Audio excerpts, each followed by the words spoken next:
नैनी ने यह जांचने के लिए महिला की गर्दन पर गर्म मोम गिराया कि क्या वह सो रही है। हालांकि पकड़े जाने से बचने के लिए महिला लगातार अपने हाथ से रजाई खींचती रही। ठीक उसी समय जब नैनी उसे फूलदान से मारने ही वाली थी, महिला का पति वापस आ गया। हालांकि पति अपनी पत्नी से प्यार नहीं करता था, वह यहाँ था क्योंकि उसने पत्नी की सारी संपत्ति अभी तक पूरी तरह हासिल नहीं की थी। इसके बाद वह नैनी को साथ ले गया, लेकिन नैनी इतनी आसानी से हार मानने को तैयार नहीं थी।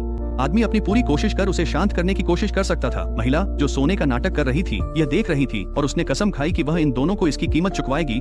अगले दिन महिला ने पाया कि नैनी ने सूप के साथ छेड़छाड़ की थी और उसमें कुछ मिला दिया था। जब नैनी सूप लेकर कमरे में आई तो उसने महिला से जल्दी सूप पीने का आग्रह किया, लेकिन महिला ने सख्ती से उसे पीने से इनकार कर दिया। इसलिए नैनी ने जबरदस्ती उसे सूप पिलाने की कोशिश की। हैरानी की बात यह थी कि महिला ने देखा कि नैनी ने उसकी कलाई पर उसकी कंगन पहन रखी थी। महिला ने तुरंत नैनी से सवाल किया, लेकिन नैनी ने सीधे जवाब नहीं दिया। इसके बजाय उसने फिर से महिला से सूप पीने का आग्रह किया।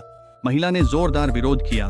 ठीक उसी समय किसी ने दरवाजा खटखटाया। नैनी के पास कोई विकल्प नहीं था, इसलिए उसे कमरे से बाहर जाना पड़ा। दरवाजा खोलने के बाद उसने देखा कि वह एक इलेक्ट्रिशियन था, तो वह 2 लोगों को काम पर ले गई और तीसरा अकेले ऊपर चला गया और सीधे महिला के कमरे में दाखिल हो गया।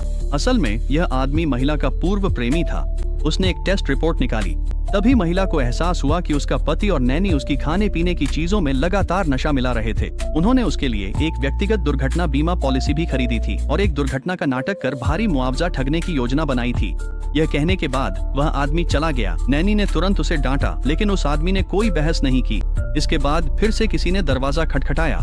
नैनी ने गुस्से में दरवाजा खोला और देखा कि उस आदमी ने अपने साथ बॉडीगार्ड्स भी लाए हैं। उन्होंने नैनी को तब तक पीटा जब तक वह बेहोश नहीं हो गई। फिर उस आदमी ने महिला को बाहर धकेल दिया। महिला ने बॉडीगार्ड्स को आदेश दिया कि वे घर में अपनी उंगलियों के निशान मिटा दें और अपने पति और नैनी की अंतरंग तस्वीरें वहीं छोड़ दें। वह उन्हें उनके किए की सजा दिलवाएगी। कुछ ही देर बाद नशे में धुत पति घर आया। महिला और नैनी का नाम पुकारता रहा, लेकिन कोई जवाब नहीं मिला। जब पति ने घर में फैली अव्यवस्था देखी तो वह अचानक होश में आ गया। फिर उसने अपनी और नैनी की तस्वीरें देखी। उसे बिल्कुल भी समझ नहीं आ रहा था कि क्या हो रहा है। ठीक उसी समय पुलिस आ गई।